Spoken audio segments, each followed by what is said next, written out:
CM Arvind Kejriwal సంచలన నిర్ణయం తీసుకున్నారు. ఢిల్లీ లిక్కర్ స్కామ్ కేసులో ఇవాళ విచారణకు వెళ్లకూడదని నిర్ణయించారు. దీంతో ఇప్పటి వరకు ఈడీ విచారణకు వెళ్తారా వెళ్లరా అనే దానిపై నెలకొన్న ఉత్కంఠకు తెరపడింది.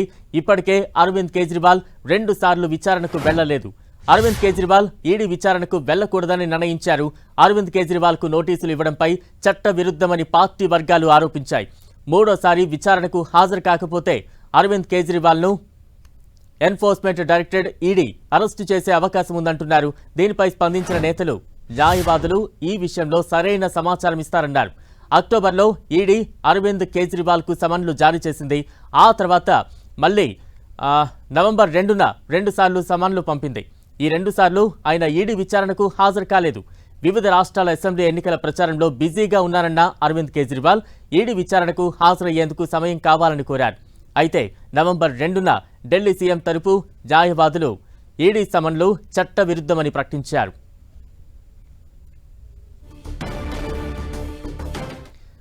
మొత్తంగా ఈడీ విచారణకైతే వెళ్లేది లేదంటూ కూడా అరవింద్ కేజ్రీవాల్ నిర్ణయించినట్టు తెలుస్తోంది. తాజా అప్డేట్స్ అందించేందుకు మా ప్రతినిధి గోపి లైవ్ లో సిద్ధంగా ఉన్నారు. గోపి,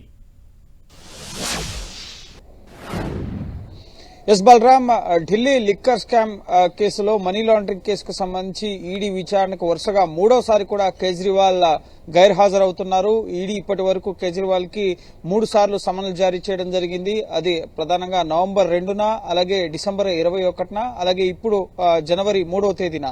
సో ఈ 3 సార్లు కూడా కేజ్రీవాల్ గైర్హాజరయ్యారు. కాసేపటి క్రితం ఈ రోజు విచారణకి తాను హాజరు కావడం లేదని చెప్పి ఎన్ఫోర్స్మెంట్ డైరెక్టరేట్ కి లేఖను పంపించడం జరిగింది.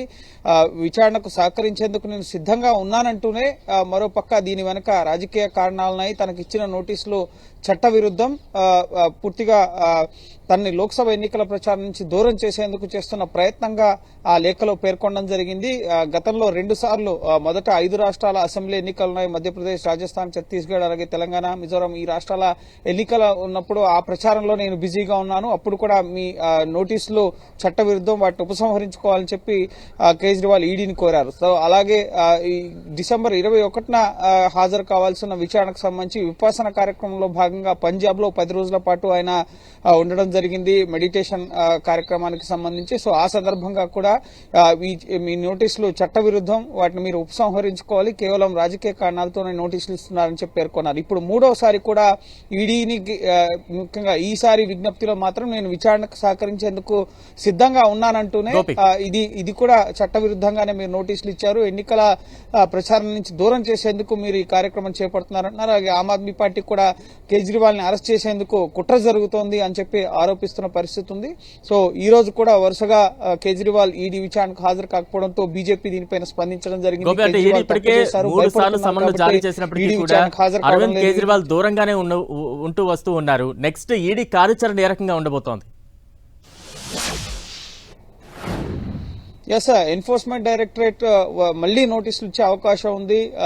కేజ్రీవాల్ విజ్ఞప్తిని పరిగణలోకి తీసుకుని ఈ రోజుకి ముఖ్యంగా ఆయన్ని ప్రశ్నించకుండా మరోసారి విచారణకు రావాలని చెప్పి నోటీసులు ఇచ్చే అవకాశం ఉంది. ఒకవేళ అప్పుడు కూడా కేజ్రీవాల్ విచారణకు సహకరించే దిశగా వ్యవహరించకపోయినట్లయితే కనుక కోర్టును ఆశ్రయించే అవకాశం ఉంటుంది. నాన్ బెయిలబుల్ వారెంట్ తీసుకుని ఆయన అరెస్ట్ చేయడం కానీ, లేక ఆయన నివాసంలోనే ఆయన ప్రశ్నించిన, అదుపులోకి తీసుకున్న నివాసంలోనే ఆయన ప్రశ్నించే అవకాశం కనిపిస్తుంది. అయితే వెనువెంటనే అది చేస్తుందా అనేది మనం వేచి చూడాలి. ఎందుకంటే జార్ఖండ్ సీఎం హేమంత్ సోరెన్ కి ఇప్పటి వరకు 7 సార్లు నోటీసులు ఇచ్చినా 7 సార్లు ఆయన గైర్హాజరయ్యారు.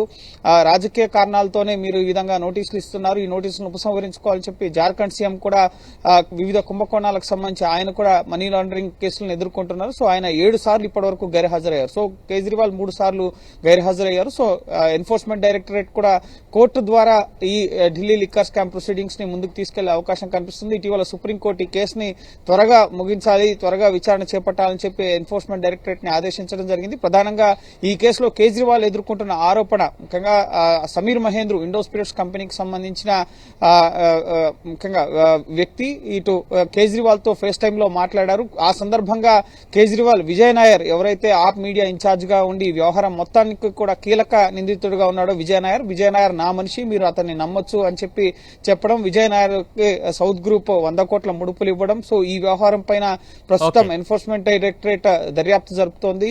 ఇప్పటికే ఆమ్ ఆద్మీ పార్టీకి సంబంధించి ఉప ముఖ్యమంత్రిగా ఉన్న మనీష్ సిసోడియా అప్పటి ఎక్సైజ్ శాఖ మంత్రి అరెస్ట్ అయ్యారు. అలాగే ఆమ్ ఆద్మీ పార్టీ ఎంపీ సంజయ్ సింగ్ అరెస్ట్ అయ్యారు. ముఖ్యంగా ఈ లిక్కర్ స్కామ్ లో సుమారు 13-14 మంది వరకు కూడా అరెస్ట్ అయిన పరిస్థితి. సిబిఐ అలాగే ఎన్ఫోర్స్మెంట్ డైరెక్టరేట్ ప్యారలల్ గా 18 నెలలుగా ఈ కేసు ఇన్వెస్టిగేషన్ ని జరుపుతున్న పరిస్థితి. సో కీలక దశకి వచ్చిన తరుణంలోనే ప్రస్తుతం సీఎం కేజ్రీవాల్ కి ఎన్ఫోర్స్మెంట్ డైరెక్టరేట్ నోటీసులు ఇవ్వడం జరిగింది. 100 కోట్ల ముడుపుల వ్యవహారాలతో పాటుగా లిక్కర్ పాలసీ రూపకల్పనలో చేయాల్సిన మార్పులు, అలాగే కేజ్రీవాల్ నివాసంలోనే సమావేశాలు జరగడం, సో వీటన్నిటికి సంబంధించిన వ్యవహారాలపై ఆయన ప్రశ్నించేందుకు ఈడీ వరుసగా నోటీసులు ఇస్తుంది. గతంలో సిబిఐ కూడా ఇటు కేజ్రీవాల్ ని గత ఏడాది ఏప్రిల్లో సుమారు 9 గంటల పాటు ప్రశ్నించింది. అనేక వివరాలను కూడా సేకరించింది. సో ఇప్పుడు ఈడీ తొలిసారి ముఖ్యంగా ప్రశ్నించేందుకు నోటీసులు ఇస్తూ ఉండగా వరుసగా 3 సార్లుగా కూడా ఆయన గైర్హాజరవుతూ వస్తున్నారు. Right, thank you Gopi.